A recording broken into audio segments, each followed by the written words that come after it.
It's the Locked On Podcast Network, your team every day. Locked On Bulls, part of the Locked On Podcast Network, a show for the most passionate fan base in the NBA. Covington playing Levine, topside three ball, bam! Onions, baby onions!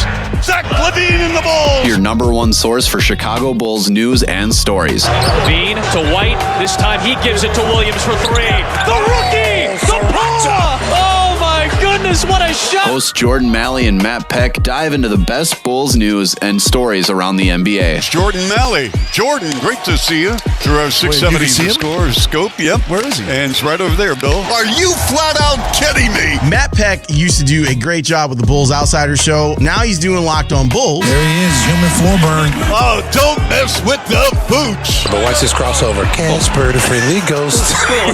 In and out right there, but that is... So kick back, I'm not. relax, I'm not. and get ready for the best hour of your day. I'm not. You can just see the vibe. And these guys are men. Locked On Bulls starts now. I love it. Pass to Levine with a right-handed jackhammer slam. Oh, my goodness, that was filthy. Here are your hosts, Jordan Maly and Matt Peck. I'm getting out the dancing shoes.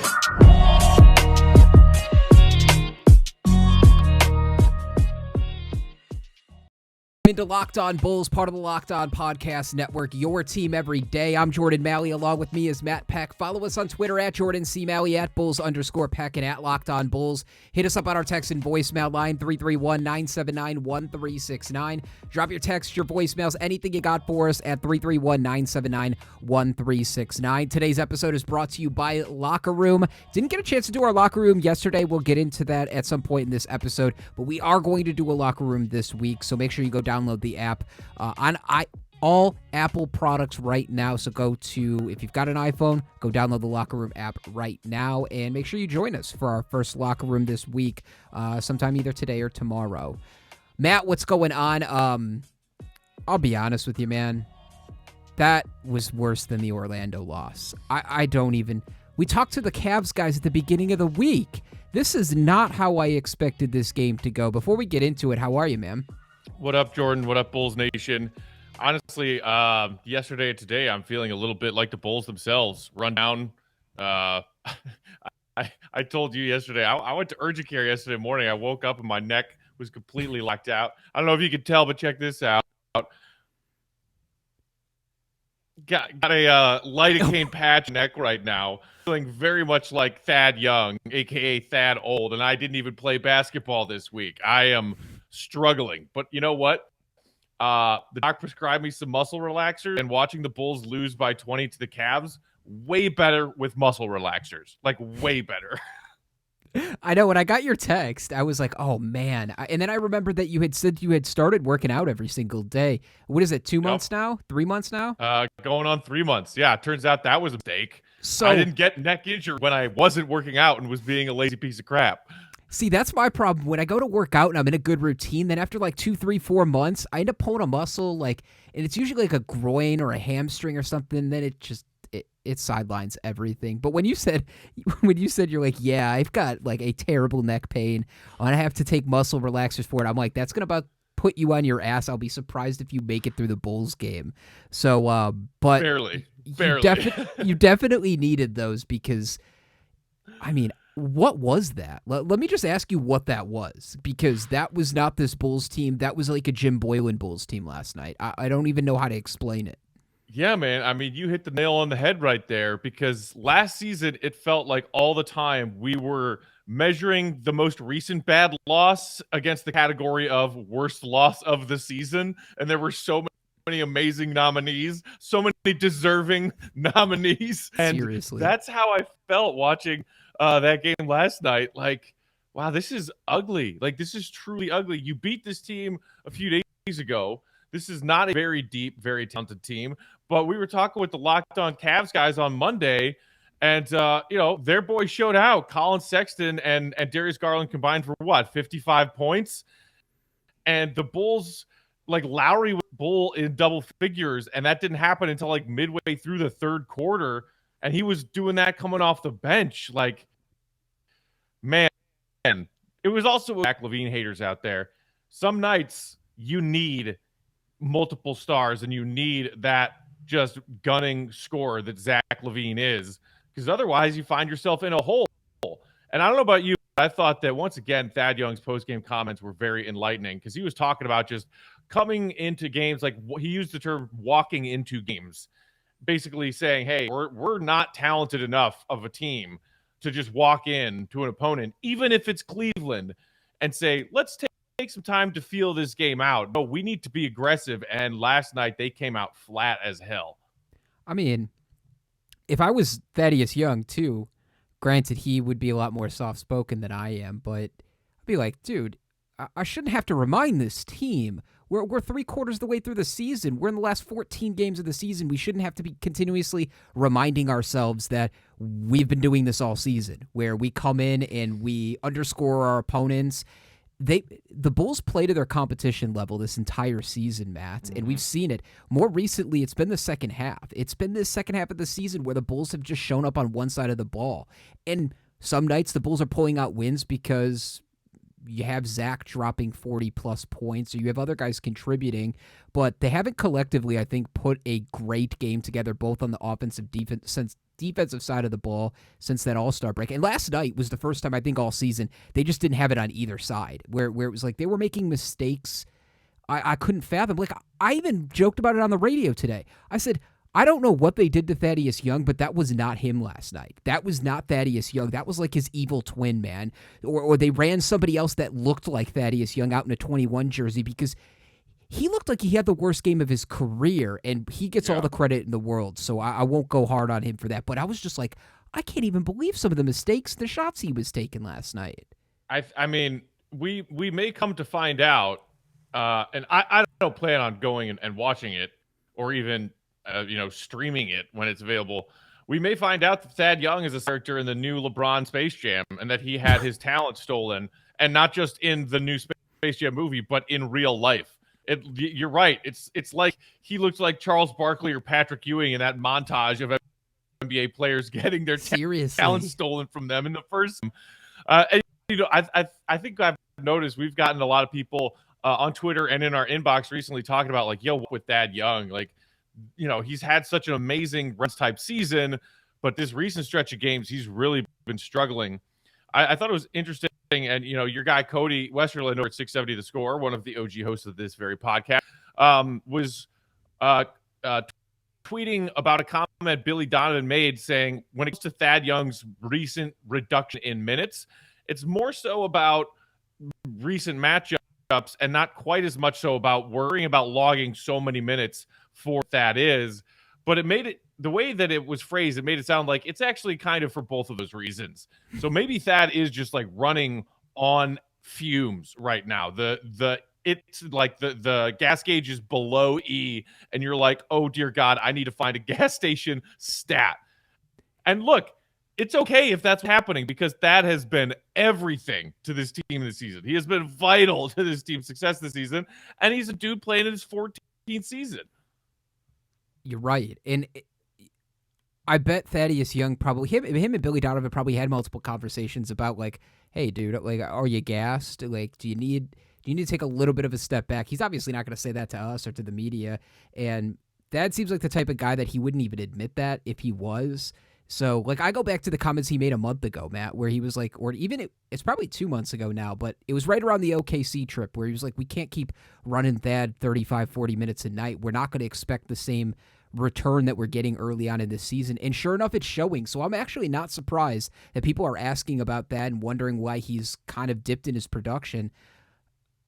He's been doing a lot for this Bulls team this season, and he's not a dude like Zach who's in 26 in the middle of his prime. Got to remember, he's still a 12-year vet. Granted, he's still a young and in his 30s, but it takes a toll on your body differently when you're a 11 or 12-year vet as opposed to what Zach is right in the middle of his prime. So I give Thaddeus Young a little bit of credit, but the Bulls have had no help either. So I think that kind of spotlights Thad's lack of production over the last couple of weeks, is because nobody else is standing up and kind of filling that void. Yeah, I mean, he is a vital piece. And the other role players on this team, and we talked about this, really, Donovan's comments earlier in the week, saying about how the trade kind of messed people up. The Bulls that were already here to all of their new roles and feeling like there was this fake couple of weeks immediately following those trades that nobody on the team knew what their roles were, and people were confused, didn't want to step on anybody's toes. It was a lot of confusion in a short amount of time and a lot of games in that short amount of time.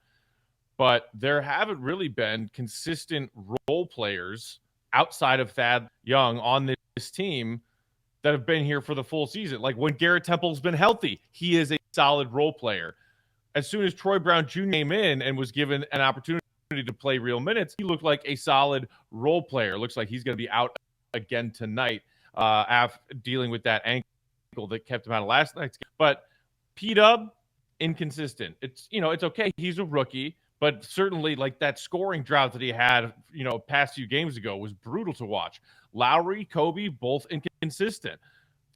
That has been the most consistent role player on this team all season long. I was disappointed in what I saw from Patrick Williams yesterday, and this will be the first time that I've kind of criticized him, but you could tell, Matt, there was one pass specifically, I believe it was in the first half. He made a cross-court pass that just, there was no lane to make that pass. And then after he did that, he didn't go and chase Okoro down. After the dunk, I watched Kobe White go and chase him, and Patrick Williams is trailing and just watching. That's the first time that it's been glaringly obvious that Patrick Williams didn't pick himself up and try to do something, try to correct his mistake. Instead, he sort of sulked or just kind of let it happen in front of him, and it compounded the mistake, caused the Bulls to have a turnover, and it caused an easy bucket on the other end. That was the story the entire night, but I was actually kind of disappointed in what I saw from Pat Will. I'll give him, like Thad, there's a little bit of wiggle room just because he's a rookie. Same thing with Thad, the production he's had the entire season. So I'm willing to cut him a little bit of slack, but I was disappointed to see Patrick Williams do that because that's not the type of player he is. It's not the type of player that he's shown us to be this entire season. But again, maybe he's hitting a rookie wall as well. And the Bulls have played a lot of games in a very short amount of time and also not 100% healthy. So again, I always say context matters. In that point, even being critical of P. Will, context matters. It does. It does. But I'm glad that you mentioned that thing about it looked like he was actually visibly frustrated, because that's not something we've really seen from the rookie at all. He has looked to be unshakably just present and in the moment, and he doesn't get riled or emotional about things. But that was something you saw several Bulls players dealing with last night, and Vooch had an interesting quote about that that I want to bring up next, Jordan. First, though, how perfect of a sponsor for today's show is this? This is not a joke. Today's episode is brought to you by Theragun. I am lucky enough that my roommate invested in one of these, but that after we finish this podcast, I'm going to go to town on my neck and shoulder area with a Theragun. They are wildly helpful. It's like having a robot masseuse just is, on a shelf in your living room whenever you need it. It is backed by a million testimonials of people, whether you're a professional athlete or just a regular schmo like me who hurt him the other day. Theragun will help. It's the handheld percussive therapy device that releases your deepest muscle tension using a scientifically calibrated combo of depth, speed, and power. It's as quiet as an electric toothbrush. The Gen 4 Theragun doesn't just feel good. It gets to the source of the pain by releasing tension using Theragun's signature percussive therapy, which goes 60% deeper than vibration alone. Whether you want to treat your muscle tension from working out, hello, an injury, hello, or just the stresses of everyday life, there's no substitute for the Theragun Gen 4. The OLED screen and design make you feel like you're holding something from the future.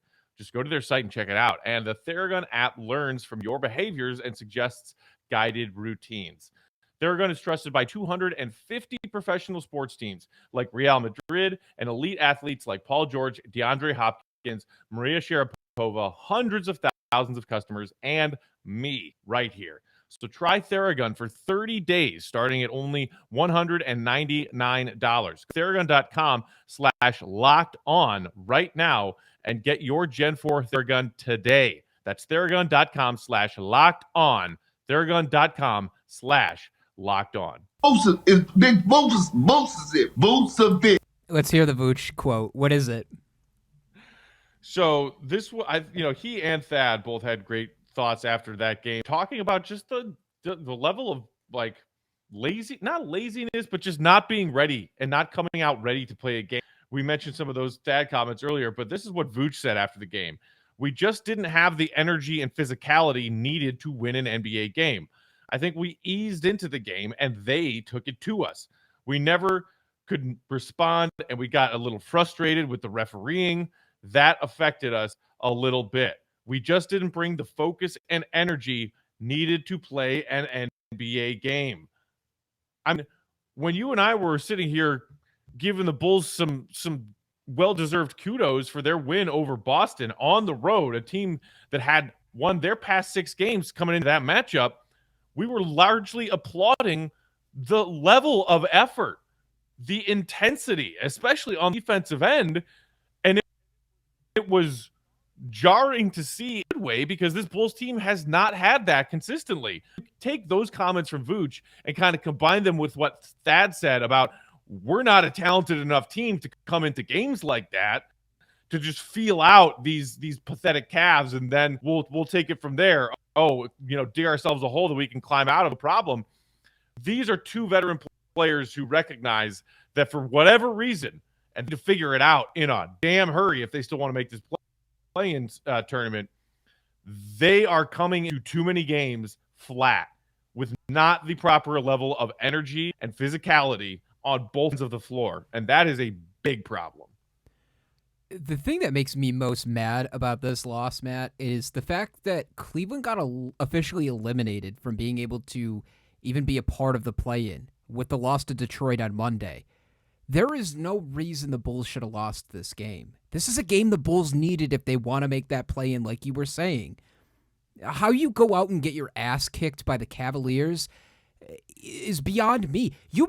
They made Sexton and Darius Garland look like they were the backcourt of the Trailblazers last night, Matt. Like, both of those dudes could have put up 50, and they were laughing at the Bulls. I just don't... That's what makes me so frustrated, and those vets see that, and they know that. The thing I will say about Vooch, he was doing an awful lot of complaining. He's doing an awful lot of complaining over the last couple of weeks. Granted, I think it's warranted. When you're getting your ass handed to you, especially on the road, you're not going to get any calls. So I think that only compounds the issue. When you talk about frustration of not making baskets early, making stupid turnovers, giving up extra possessions, whatever the case may be early on, it's only compiled by the frustration if they see their vets and their leaders going and constantly complaining to the refs about certain calls that may have happened to 2 plays ago. I've talked about this with Zach, and I said I've liked it because at some point you have to be vocal about it when you're not getting any calls.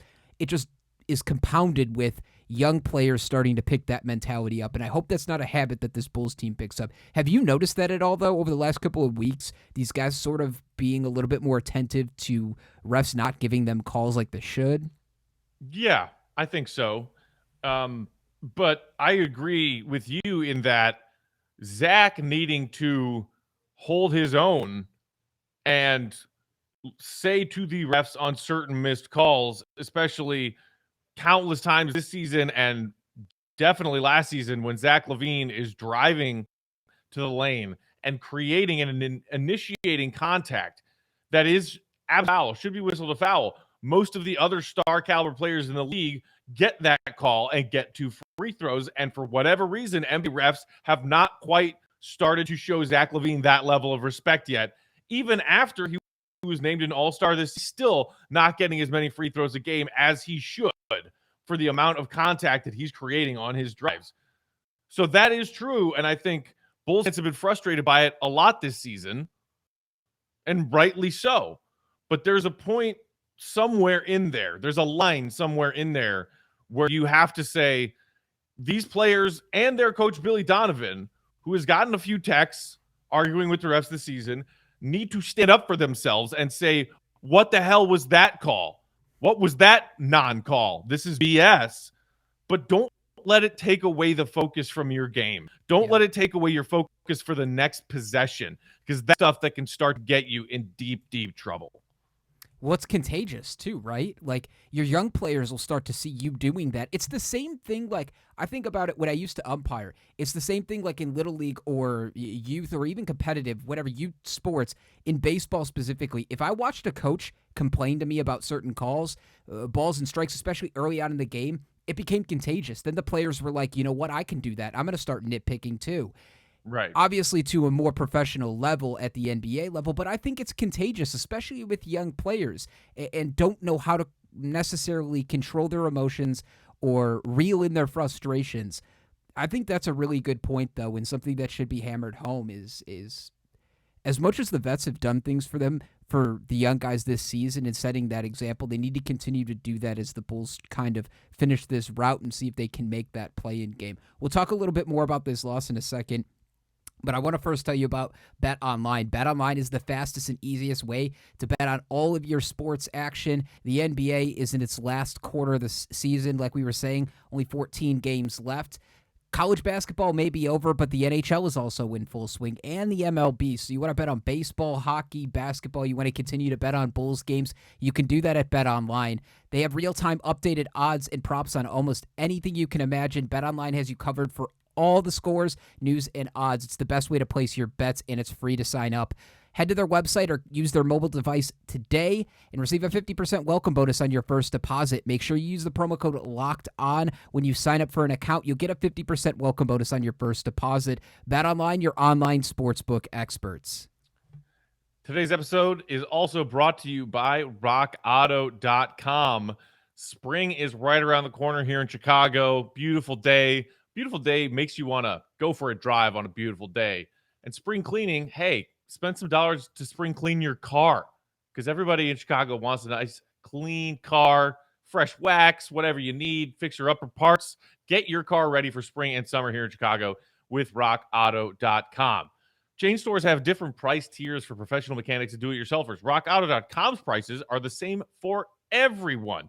You don't need a account login, and membership is not required to use this awesome site. RockAuto.com is a family business serving auto parts customers online for 20 years. Go to RockAuto.com to shop for auto and body parts from hundreds of manufacturers. They've got everything from engine control modules and brake parts to tail lamps, motor oil, even new carpet. Whether it's for your classic car or your daily driver, get everything you need in a few easy clicks delivered directly to your door. Go to rockauto.com right now and see all the parts available for your car or truck. Be sure to write Locked On in their How Did You Hear About Us box so they know we sent you. Amazing selection, reliably low prices, all the parts your car will ever need. rockauto.com. It's closing time. Before we get out of here, to kind of recap, I just got to ask you one question as I think about this a little bit more. We played a clip a couple of weeks ago from Kevin Durant talking about how he liked the Vucevic trade. Trade. See, I play that clip from Kendrick Perkins, and then I hear that, and that's what I say, man. I did that to myself. I did that to myself, and that's what I get. Vucevic. He also kind of cursed Antonio Blakeney a couple of years ago, if you don't remember this, but he said Antonio Blakeney was an absolute baller. He's going to be really good in the league. Not to go to that degree, but since Kevin Durant has said that, things have not been the greatest for the Bulls right now. So maybe we just need Kevin Durant to come join the Bulls team and stop talking about the players here. I digress, but... Oh, man, Antonio Blakeney loves shooting basketballs as much as Kevin Durant does. That is very, very true. The last takeaway from this game, this has to be the last loss like this season. I don't care if Zach doesn't play for the next week. I do care, but I don't care for this point alone. The Bulls can't come out and lose another game like this the rest of the season. They can't afford to do that if they want to make the playoffs. And we can have the debate all day. Fans can have it back and forth, back and forth. The reality is the players want to make that play-in. They want to make the playoffs. So that being the goal this season, you can't lose another one like this Cleveland loss. Like, I told you I think it's worse than the Orlando loss. I really do. I thought the effort was pathetic through the entire game. You were just getting your teeth kicked in by a team that just got eliminated from playoff contention. That, to me, was a very, very low point for this Bulls team. So my advice, they can't afford to have another loss like this. I don't know how you feel. I mean, if you're talking about their to make the play-in, then I think you're right. You can't afford to lose games against opponents like this. And it's weird to see them continually do this. You said earlier, and it's the perfect way to describe it, playing to the level of their competition. How is it that, yes, the Celtics were missing a couple of key pieces, Kemba and Marcus Smart, but they still had Tatum and Jaylen Brown and the rest of that squad, and we beat them in their building. On our road trip that didn't go super well, we still had several games where we played even with, for 4 quarters, played even with teams of a much higher caliber than our squad, like Phoenix and like Utah. So how is it that we can perform like that against that caliber of competition and lose games to this Cleveland team, lose games to that Orlando team that we lost to last week, the team that steered into the tank at the deadline and gave us their best player? Happened. And unless this is some super evil genius diabolical plot by AK, who for whatever reason is like the spider in Game of Thrones and has little birdies everywhere, already knows that the Bulls are going to fall out of the play-in and get lucky in the lottery and get that top 4 protected pick in the 21 draft.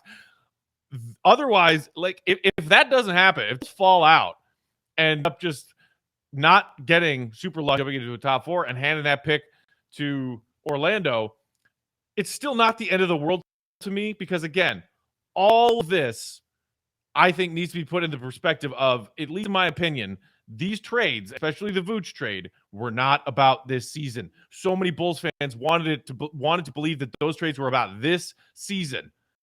And it was about the season in part because they evaluated players on the roster and decided they were willing to let them go to bring in other better talent.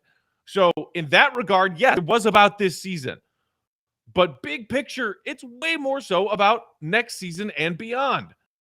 So these losses to teams like Orlando are bad and certainly frustrating. But to me, you can't call it a must-win, because nothing about this season was must-win when it started. And even after the trades, I still don't think anything about this season is must-win. Yeah, it depends on who you ask, right? If you ask Thaddeus Young or Patrick Williams or Kobe White, they're all going to say, of course, we want to make the play and we want to make the playoffs. You ask Zach LaVine, he's going to 100%. He's like, he would say next question, because you don't even need to ask him that. Your point is valid, though, because it's something that we talked about as soon as they made that deal. We said it wasn't even about making the playoffs this season.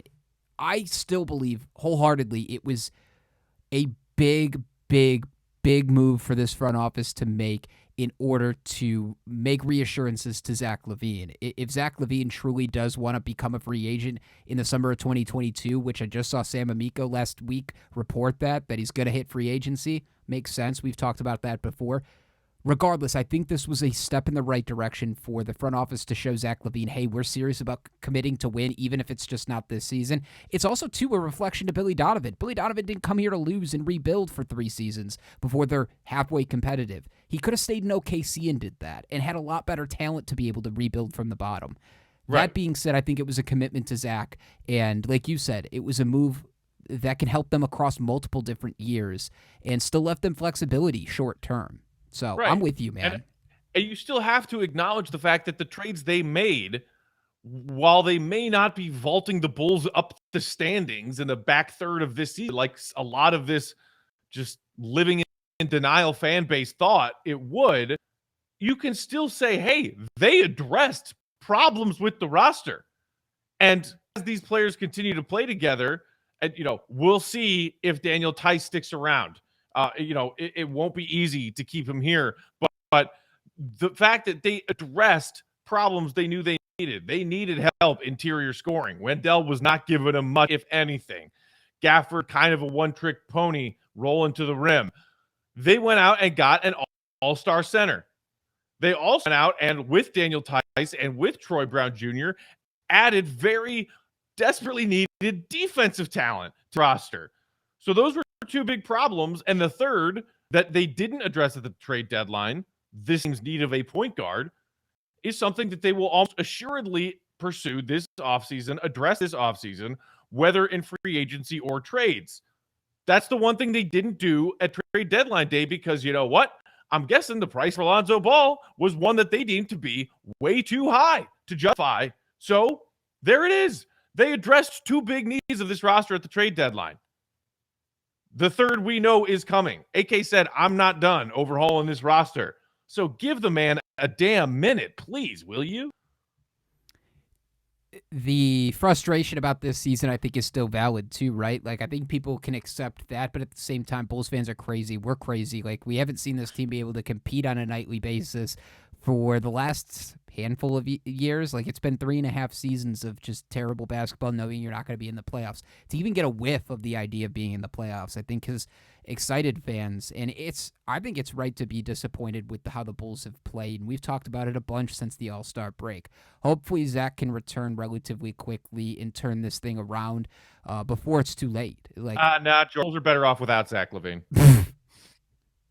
Yeah, and the Bulls are going to land a top 4 pick. Like, those two can live in the same circle of the Bulls are better without Zach LaVine, and the Bulls are definitely getting a top 4 pick. But I don't like the way the Bulls' luck has been going over the last 8 months or so. It's definitely possible, man. So knock on wood. Do any of the superstitions you need to. We had the number 7 pick 3 years in a row. Now we're going to have the number 4 pick 3 years in a row. Let's do it. I'm down. I'm totally down with that. With that being said, the Bulls play the Hornets next. Good thing we don't have to see LaMelo Ball, which would be nice. It will no LaMelo, just Hayward tonight, and no Malik Monk tonight. So this means like Bismack Biyombo is going to put up like 25, right, and beat us? Is that what we're talking about here? Yeah. As Jordan is like looking over at his phone, putting in Biyombo plus 25 plus points tonight. Seriously, parlays. Yeah, like if you want to win parlays, just bet any of the primary scorers that get to the rim against the Bulls until further notice. There's my one play for you. There's my one hint and tip. With that though, thanks. Pretty good hint. I mean, look at what Sexton and Garland did. All they did was get to the effing rim. Destroyed us in the paint last night. Oh, man. I'm going to forget about that Cleveland loss. I hate, just like Joe says, what's so good about Cleveland? Nothing. And it only infuriates me more that we lost on the road to them. But that being said, let's hope that Cleveland is nothing. And right now, Chicago is less than nothing. Seriously. And they're laughing at us, too, I'm sure, even more. Just spoiling things for teams, and that's what Cleveland will do over the next couple of weeks as they conclude their season. Thanks for everybody who's listened, who's watched us on YouTube as well. You can watch all of our episodes on YouTube this week. We've been going live. It's been a lot of fun, so make sure you subscribe to our channel. Once we get to 500 subscribers, the first 500 people will be entered to win a Zach LaVine jersey, so make sure you go sign up and subscribe to us. Subscribe to the podcast, too. If you continue to listen to us on podcast services, wherever you get your podcasts, Apple, Spotify, Google, wherever you get podcasts, we're there every single day, so you can still listen to us. Follow us on Twitter, at Jordan C. Maly, at Bulls_Peck, and at Locked On Bulls. For Matt Peck, I'm Jordan Maly. Bulls Nation, have a wonderful day. Be back tomorrow with a fresh episode. For Jordan and Matt, we are out. Deuces.